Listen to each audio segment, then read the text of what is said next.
नमस्कार मित्रांनो. ठरलं तर मग या सिरियलमध्ये खूप लक्षणीय अशा घडामोडी घडल्या आहेत. अस्मिता ज्यावेळेस डायनिंग टेबलवर येते त्यावेळेस अर्जुनच्या डोक्यात जे असतं तेच तो करतो. तो डायव्हर्स पेपर चैतन्याकडून घेतो. तिकडे दोघांची काय कुजबूज चालली आहे हे पाहून त्या ठिकाणी सायली जाते आणि इकडं प्रिया देखील विचार करू लागते की यांच्या डोक्यात काय चालू असेल. सायली त्याला अडवण्याचा प्रयत्न करते पण अर्जुन ऐकेना.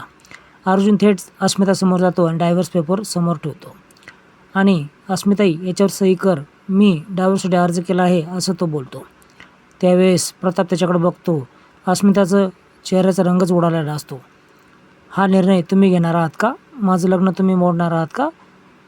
मला न विचारता तुम्ही अर्ज कसं काय करू शकता? असे विविध प्रश्न अर्जुनला विचारते. सायली देखील अस्मिताला समजून सांगते पण सायलीवर देखील ही अस्मिता चिडते आणि ओरडते, तू चुकली केली तुझ्या नवऱ्याकडे, ह्याचा परिणाम वाईट होतील असं बोलते.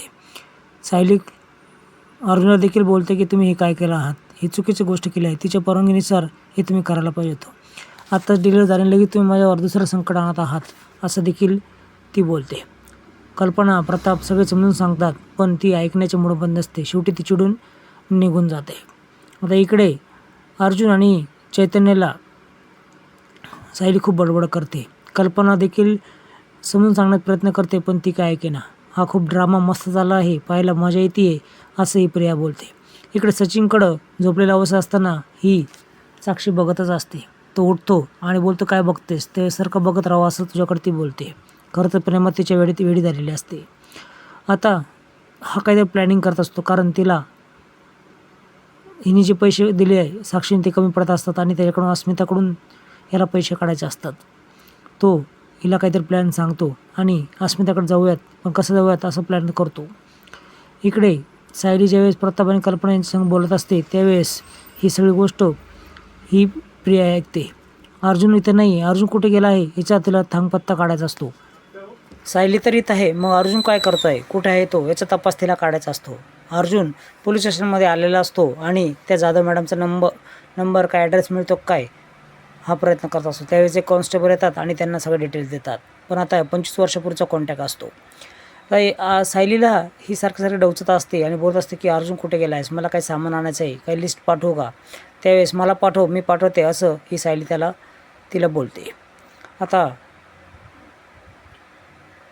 अर्जुनला ही ज्यावेळेस कॉल करते अर्जुन काय फोन उचले ना. शेवटी चैतन्य बोलतो, चक्क तू सायलीचा फोन कट करत आहेस, खूप मोठं प्रकरण होईल. त्यावेळेस तो घाबरतो आणि तिला फोन लावतो. फोन लावल्यावर देखील ही प्रिया काय त्याला बोलून देत नव्हती. सारखी मध्ये बोलायची की स्पीकर ऑन कर, मला बोलायचं आहे, हे सामान आण. तिला खरं तर लोकेशन काढायचं होतं आवाजावरून की कुठल्या ठिकाणी असेल तो. आता हे दोघंही देवाच्या दर्शन जातात, गावदेवीचे दर्शन घेतात आणि तिथे पेढे वाहतात. सायली काय बोले ना. शेवटी ज्यावेळेस काहीतरी खुशखबर येते त्यावेळेस सायली स्वतःहून बोलते आणि अर्जुनला देखील आनंद होतो. देवयानी खूप चांगले रिमार्क दिलेले असतात. ही सायली बाहेर येते आणि त्याच वेळेस याचा ट्रेस देखील लागणार असतो. साक्षी आणि हा सचिन एका ठिकाणी आले असते गोडाऊनमध्ये महिपतच्या, त्या ठिकाणी तो स्वतःला मारून घेणार असतो आणि त्या ठिकाणी लोकेशन दिसण्यासाठी त्याचा मोबाईल चालू करणार असतो. खरं तर ही साक्षी त्याला लक्षात घेते आणि बोलते की अस्मिताकडे जायचं नाही, त्यावेळेस पैशासाठी मला त्याचा वापर करावाच लागणार आहे असं हा सचिन बोलतो. आणि पोलिसांचा लगेचच फोन अर्जुनला येतो की त्याचं लोकेशन कळालं आहे. तसा अर्जुन निघतो आणि पोलीस देखील त्या ठिकाणी निघायला लागतात. आता जेव्हा पोलिसांनी ते येतात त्यावेळेस हा बेशुद्ध पडलेला असतो. काय झालं असेल हे संभ्रमातच असेल. इकडे देवीची पाचीची पूजा चाललेली असते आणि त्याच वेळेस अर्जुन त्या सचिनला त्या ठिकाणी घेऊन येतो. त्यावेळेस धक्काबुक्की अर्जुन आणि सचिनची होते. पण तू काय घाबरू नकोस, तू असं वागू नकोस असे अस्मिता देखील अर्जुनला बोलते. हे पुढच्या एपिसोडमध्ये तुम्हाला बघायला मिळणार आहे. आणि खोटं बोलायचं नसतं नवरा बायकोंनी असं सायली म्हटल्यानंतर अर्जुन बोलतो की खरंच